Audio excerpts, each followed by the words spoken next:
जय भोलेनाथ। मैं हूँ रीना और सभी का हमारे चैनल सुविचार विद रीना में बहुत बहुत स्वागत है। आप सभी का दिन शुभ और मंगलमय हो और भगवान भोलेनाथ जी की कृपा से आप सभी स्वस्थ और आनंदित रहें।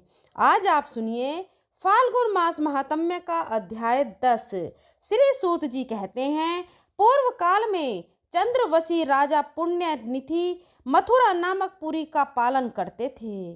किसी समय राजा मथुरा में अपने पुत्र का राज्य अभिषेक करके अतः पुर की रानियों के साथ स्नान के लिए उत्सुक होकर राम सेतु नामक तीर्थ में गए। उनके साथ उनकी चतुरंगी सेना भी थी। वहां धनुष कोटि में संकल्प पूर्वक स्नान करके उस राजाओं ने वहां के अन्य तीर्थों में भी स्नान किया और भक्ति पूर्वक भगवान रामेश्वर की सेवा की। इस प्रकार उन्होंने बहुत काल तक उसी तीर्थ में सुखपूर्वक निवास किया। वहां रहते हुए राजा पुण्यनिधि ने किसी समय भगवान श्री विष्णु को प्रसन्न करने वाला एक यज्ञ किया। यज्ञ पूर्ण होने पर वे अपनी स्त्री तथा परिवार के लोगों के साथ अव्रत स्नान के लिए श्री रामचंद्र जी की धनुष कोट में गए और वहां विधि पूर्वक स्नान किया। इस प्रकार राजा पुण्यतिथि जब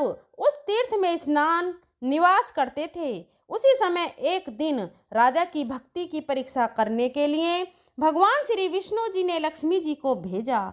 वे 8 वर्ष की सुंदर बालिका होकर मार्दन पर्वत पर गईं। उस समय राजा पुण्यनिधि धनुष कोटि में स्नान करने के लिए गए थे।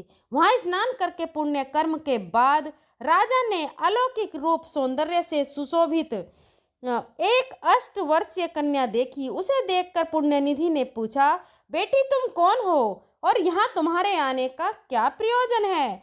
तब राजा की इस प्रकार पूछने पर कन्या ने कहा, महाराज, मेरे ना माता है ना पिता है और ना कोई भाई बंधु है। मैं अनाथ हूँ। आपकी पुत्री होकर रहना चाहती हूँ। आपको पिता के रूप में देखती हुई सदा आपके घर निवास करूँगी, परंतु मेरी एक शर्त है, जो मुझे हाथ से पकड़े अथवा हठ पूर्वक खींच कर ले जाए, उसको यदि आप दंड दें तभी मैं आपके घर में आपकी पुत्री होकर चिरकाल तक निवास करूंगी। कन्या के ऐसा कहने पर राजा पुण्यनिधि बोले, मैं तुम्हारी कही हुई सब बातें मानूंगा। मेरे भी कोई पुत्री नहीं है, एक ही वंशधर पुत्र है, भद्रे, जिसके प्रति तुम्हारा अनुराग होगा उसी से तुम्हें समर्पित करूंगा। बेटी, आओ मेरे घर चलो और मेरी पत्नी की पुत्री होकर अंतःपुर में स्वेच्छा अनुसार वास करो। तब बहुत अच्छा कहकर वह कन्या राजा के साथ उनके घर गई। राजा ने अपनी पत्नी के हाथ में उस कल्याणमयी कन्या को सौंप दिया। रानी का नाम विद्यावती था। राजा ने उनसे कहा, देवी, यह हम दोनों की पुत्री है, इसकी दूसरे पुरुषों से सर्वथा रक्षा करो। विंध्यज्वाली ने राजा की आज्ञा शिरोधार्य की और उस कन्या को हाथ में ले लिया। राजा के द्वारा कन्या का पुत्र भी भांति पोषण होने लगा। वह लाड प्यार और सुख से राजभवन में रहने लगी। इसके बाद जगदीश्वर भगवान विष्णु अपनी लक्ष्मी को ढूंढने के लिए बैकुंठ से निकले और राम सेतु पर गए। वहां सब और भ्रमण करते रहे। इसी समय फूल तोड़ने के कौतूहल से वह कन्या सखियों के साथ राजा के गृह उद्यान में गई और वृक्षों से फूल चुनने लगी। तब भगवान विष्णु ब्राह्मण का रूप धारण करके वहीं आकर खड़े हो गए। ब्राह्मण को सहसा वहां आया देखकर वह कन्या ठिठक कर खड़ी रह गई। उस मधुर भाषिनी कन्या को देखकर उस ब्राह्मण ने शीघ्रतापूर्वक उसका हाथ पकड़ लिया।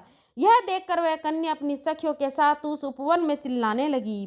तो उसकी चिल्लाहट सुनकर राजा पुण्यनिधि वहां आ गए और राजा ने उस कन्या और उसकी सखियों से पूछा, बेटी, तुम इस समय अपनी सखियों के साथ क्यों चिल्लाने लगी? तो कन्या बोली, पांडना, इस ब्राह्मण ने हठ पूर्वक मेरा हाथ पकड़ लिया था। तात यही उस वृक्ष के नीचे वह निर्भय होकर खड़ा है। राजा परम बुद्धिमान और सद्गुण के निधान थे। उन्होंने उस ब्राह्मण का यथार्थ बल न जानते हुए उसे हठात पकड़ लिया और रामेश्वर मंदिर में ले जाकर वहां पैरों में बेड़ी डालकर और हाथों में रस्सी बांधकर पुनः उसे मंडप में ले आए। अपनी पुत्री को आश्वासन देकर राजा ने अंतःपुर में भेज दिया और स्वयं भी परम सुंदर भवन में जाकर शयन किया। सोते समय उन्होंने स्वप्न में उस ब्राह्मण को देखा। वह शंख चक्र गदा पद्मा और वनमाला से विभूषित था। उसके वक्ष स्थल पर कौस्तुभमणि का आभूषण शोभा पा रहा था। ब्राह्मण के रूप में साक्षात श्री हरि विष्णु विराजमान थे। उन्होंने अपने श्री अंगों में पीतांबर धारण किया था। उनकी श्री अंगों की कांति कृष्ण मेघ के समान श्याम थी। मुख पर मनोहर मुस्कान की मनोहर छटा छा रही थी और स्वच्छ दीप पंक्ति चमक रही थी। कानों में मकर आकृति कुंडल शोभमान हो रहे थे। भगवान शेष शैया पर लेटे हुए थे और नारद आदि देवऋषि उनकी स्तुति कर रहे थे। वहीं उन्होंने अपनी कन्या को भी देखा जो विकसित कमल के आसन पर विराजमान थी। वह कन्या नहीं साक्षात देवी लक्ष्मी थी। उन्होंने अपने हाथ में कमल को धारण कर रखा था और उनके मस्तक पर काले काले घुंघराले बाल बड़ी शोभा पा रहे थे। इस प्रकार राजा ने रात्रि में अपनी कन्या को महालक्ष्मी के स्वरूप में देखा। यह देखकर राजा सहसा उठ बैठे और कन्या के घर में गए। वहां उन्होंने कन्या को उसी रूप में देखा जैसे स्वप्न में उसका हुआ था। प्रातः काल सूर्योदय होने पर राजा पुण्य निधि कन्या को लेकर रामेश्वर मंदिर में पहुंचे और उस श्रेष्ठ मंडप में गए जहां ब्राह्मण को छोड़ा था। वहां ब्राह्मण देवता को उन्होंने साक्षात श्री हरि के रूप में देखा और ठीक उसी रूप में जैसे कि स्वप्न में दर्शन हुआ था। वनमाला आदि चिन्हों से पहचानने वाले भगवान विष्णु को जानकर राजा ने उनकी इस प्रकार स्तुति की। हे कमलकांत, आपको नमस्कार है। हे गरुड़ध्वज, आप प्रसन्न होइए। शंखपाण, आपको नमस्कार है। आप मेरे अपराध को क्षमा कीजिए। आप निर्गुण अप्रेम्य ओ तथा बुद्धि के साक्षी श्री विष्णु हैं। आपको मेरा नमस्कार है। कृपया मूर्ति, आपके लिए नमस्कार है। मधुसूदन, आप मेरा यह अपराध क्षमा कीजिए। इस प्रकार श्री महाविष्णु की स्तुति करके राजा पुण्य धन ने संपूर्ण जीवों की जननी श्री लक्ष्मी जी का भी स्तुति किया। संपूर्ण जगत को धारण करने वाली देवी, आपको नमस्कार है। आप भगवान विष्णु के वक्ष स्थल में निवास करने वाली हैं। आपको मेरा नमस्कार है। समुद्र से प्रकट हुई हरि प्रिया महालक्ष्मी, आपको नमस्कार है। आप ही सिद्धि पुष्टि स्वधा स्वधा संध्या प्रभा धात्री भूति श्रद्धा मेधा और सरस्वती हैं। आपको बारंबार नमस्कार है। देवेश्वरी, आप ही यज्ञ विद्या महाविद्या अतिशय शोभा मैं गुही विद्या आत्मविद्या तथा सब प्राणियों को मुक्ति देने वाली हैं। आपको नमस्कार है। संसार की रक्षा करने वाली जगदम्बिके, आप अपनी दया दृष्टि से मेरी रक्षा करें। हे महेश्वरी, आप ब्रह्मा जी की माता हैं। आपको मेरा नमस्कार है। महालक्ष्मी जी की इस प्रकार स्तुति करके राजा ने पुनः भगवान विष्णु से इस प्रकार प्रार्थना की। हे विष्णु, मैंने अज्ञानवश आपके पैरों में बेड़ी डालकर जो इस समय आपके प्रति अपराध किया है वह स्पष्ट ही द्रोह है। आप उसे क्षमा कीजिए। आप संपूर्ण जगत के पिता हैं। पिता को पुत्र का अपराध क्षमा करना चाहिए। आपने अपराधी दैत्य को अपना स्वरूप तक दे डाला है। भगवान, मेरे भी इस अपराध को आप क्षमा करें। हे कृपा निधि, मारने के लिए आई हुई पूतना को भी आपने अपने चरण कमलों में स्थान दिया है। मेरी भी रक्षा कीजिए। हे लक्ष्मीकांत, केशव, मुझ पर अपनी कृपापूर्ण दृष्टि डालिए। राजा की इस प्रकार प्रार्थना करने पर भगवान विष्णु ने कहा, राजन, मुझे बंधन में डालने के कारण जो तुमको भय हो रहा है उसे त्याग दो। तुमने इस तीर्थ में मेरी प्रसन्नता के लिए यज्ञ किया है, अतः तुम मेरे प्रिय भक्त हो। शत्रु दमन में भक्तों के अपराध सदा ही क्षमा करता हूँ। तुम्हारी भक्ति जानने के लिए मेरी ही प्रेरणा से मेरी प्रिया लक्ष्मी तुम्हारे घर आई थी और तुमने इनका भली भांति संरक्षण किया है, अतः मैं तुम पर बहुत संतुष्ट हूँ। संसार में जो पुरुष मेरी स्वरूप भूता इन महालक्ष्मी में भक्ति रखता है वह मेरा भक्त कहलाता है और जो इनसे विमुख है वह मेरा द्वेष पात्र माना गया है। तुमने भक्ति पूर्वक इनका पूजन किया है, अतः तुम्हारे द्वारा मेरी भी पूजा संपन्न हो गई। क्योंकि ये लक्ष्मी मुझसे अभिन्न है, इसलिए तुमने मेरा अपराध नहीं पूजन ही किया है। मेरी स्वरूप भूता लक्ष्मी संपूर्ण जगत की माता तथा वेदवत रूपा हैं। उनकी रक्षा करते हुए जो तुमने मुझे बंधन में डाला है वह मुझे अत्यंत प्रिय है। यह लक्ष्मी वास्तव में तुम्हारी पुत्री है। भगवान विष्णु के ऐसा कहने के बाद लक्ष्मी जी ने कहा, राजन, तुमने अपने घर में मेरी रक्षा की, इससे मैं तुम पर बहुत प्रसन्न हूँ। तुम्हारी भक्ति का शोधन करने के लिए भी मैं और भगवान दोनों यहाँ आए हैं। तुम्हारे मन संयम रूप योग और भक्ति भाव से हमें बड़ी प्रसन्नता हुई है। हम दोनों ही कृपा से तुम्हें सदा सुख की प्राप्ति होगी। हमारे चरणों में तुम्हारी अविचल भक्ति बनी रहेगी और देह वसन होने पर तुम्हें पुनरावृत्ति रहित मेरा सायुज्य मोक्ष प्राप्त होगा। भगवान विष्णु की भक्ति से युक्त तुम्हारी बुद्धि सदा धर्म में लगी रहेगी। इसके बाद भगवान विष्णु ने पुनः इस प्रकार कहा, नप श्रेष्ठ, तुमने जिस प्रकार मुझे यहाँ बेड़ी से बांधा है उसी रूप से मैं इस मंडप में निवास करूँगा। सेतु माधव के नाम से यहाँ मेरी प्रसिद्धि होगी। जो मनुष्य यहाँ मुझे सेतु माधव की सेवा करेंगे वे संपूर्ण मनोरथ और अंत में सायुज मोक्ष को प्राप्त होंगे। तुम्हारे द्वारा किए हुए मेरे तथा लक्ष्मी जी के स्तोत्र को जो प्रसन्नता पूर्वक पढ़ेंगे, सुनेंगे और लिखेंगे, उनकी मेरे परम धाम से कभी पुनर्वृत्ति नहीं होगी। राजा पुण्य निधि से ऐसा कहकर भगवान श्री विष्णु सदा पूर्ण रूप से वहां निवास करने लगे हैं। राजा ने सेतु माधव रूपी भगवान विष्णु को प्रणाम करके भक्ति भाव से उनकी महापूजा की और श्री रामेश्वर का सेवन करके अपने घर को प्रस्थान किया। मथुरा में उन्होंने अपने पुत्र को राजा बना दिया और स्वयं जीवन भर उस परम उत्तम सेतु तीर्थ में निवास किया। देह अवसान होने पर राजा ने मोक्ष प्राप्त कर लिया। उनकी पत्नी विद्यावती भी उन्हीं के साथ मृत्यु को प्राप्त हुई। उस व्रता ने भी पति के साथ उत्तम गति प्राप्त कर ली। जो सेतु तीर्थ में भक्ति पूर्वक प्रतिदिन सेतु माधव का दर्शन करते हैं उनकी कभी पुनर्वृत्ति नहीं होती। जो सेतु तीर्थ की रेणुका लेकर गंगा जी में डालता है वह मृत्यु के बाद भगवान विष्णु के बैकुंठ धाम में निवास करता है। जो गंगा जी का जल लाकर भगवान रामेश्वर को स्नान कराता है और उसके भार को सेतु तीर्थ में रखता है वह निश्चय ही पर ब्रह्मा को प्राप्त होता है।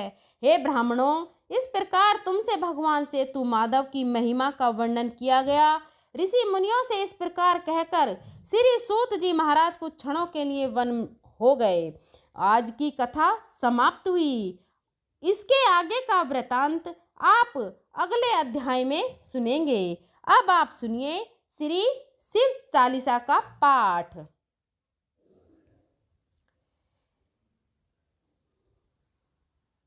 श्री गणेश गिरजा सुवन मंगल मूल सुजान, कहत अयोध्या दास तुम देव अभय वरदान। जय गिरजापति दीन दयाला, सदा करत संतन प्रतिपाला। बाल चंद्रमा सोहत नीके, कानन कुंडल नाग फनीके। अंग गौर सिर गंग बहाई, मुंड माल तन छार लगाई। वस्त्र खाल बाघंबर सोए, छवि को देख नाग मुनि मोहि। मैं न मातु की होवे दुलारी, बाम अंग सोहत छवि न्यारी। करत रसोल सोहत छवि भारी, करत सदा शत्रुन सहकारी। नंदी गणेश सोहित कैसे, सागर मध्य कमल हैं जैसे। कार्तिक श्याम और गणराव, या छवि को कही जात न काव। देवन जब ही जाए पुकारा, तब ही दुख प्रभु आप निवारा। किया उपद्रव तारक भारी, देवन सब मिली तुम ही जुआरी। तुरत सनानन आप पठायो, लव निन्मेष मैं मारी गिरायो। आप जलंधर असुर सहारा, सुयस तुम्हार विदित संसारा। त्रिपुरासुर सन युद्ध मचाई, तब ही कृपा कर लीन बचाई। किया तप ही भागीरथ भारी, पूर्व प्रतिज्ञा तासु पुरारी। दानिन मम तुम सम कोई नाही, सेवक स्तुति करत सदाही। वेद नाम महिमा तब गाई, अखत अनादि भेद नहीं पाई। प्रकट उदती मंथन में ज्वाला, जरे सुरासुर बही विहाला। कीन दया तम करी सहाई, नीलकंठ तब नाम कहाई। पूजन रामचंद्र जब कीना, जीत के लंक विभीषण दीना। सहस कमल में हो रहे धारी, कीन परीक्षा तब ही पुरारी। एक कमल प्रभु राखे उजोई, कमल नैन पूजन जय सोही। कठिन भक्ति देखी प्रभु शंकर, भई प्रसन्न दिए इच्छित वर। जय जय जय अनंत अविनाशी, करत कृपा सबके घटवासी।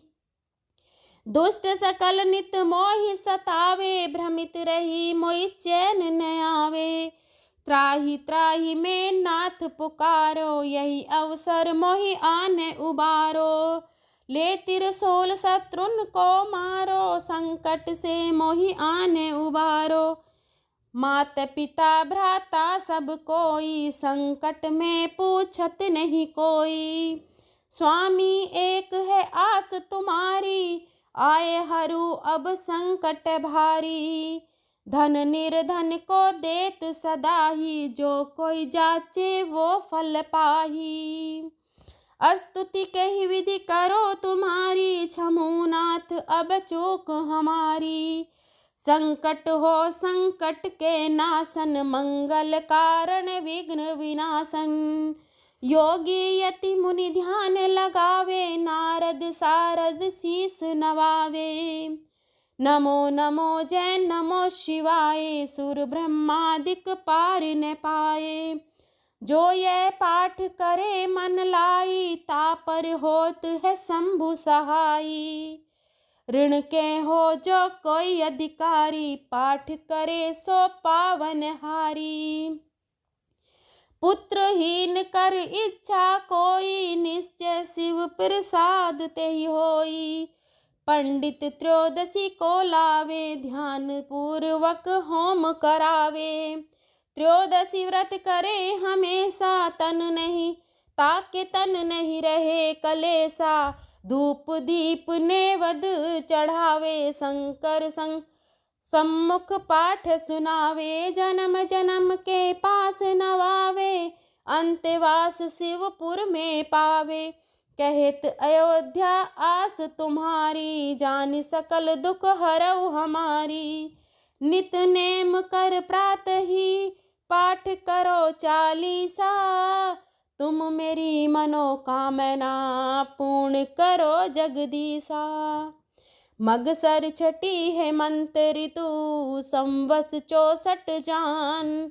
स्तुति चालीसा शिव ही, पूर्ण कीन कल्याण, पूर्ण कीन कल्याण। शिव चालीसा समाप्त होता है। प्रेम से बोलिए भगवान भोलेनाथ की जय, माता पार्वती की जय। आपको आज की कथा पसंद आए तो वीडियो को लाइक करके चैनल को सब्सक्राइब ज़रूर करें और अपनी फ्रेंड और फैमिली में वीडियो को शेयर ज़रूर करें और कमेंट बॉक्स में जय भोलेनाथ की जय जयकार जरूर लिखें। इससे आपको भोले बाबा की कृपा प्राप्त होगी। मेरे बोलने में कोई त्रुटि हुई हो उसके लिए मैं क्षमा प्रार्थी हूँ। मिलते हैं अगली वीडियो के साथ, तब तक के लिए धन्यवाद।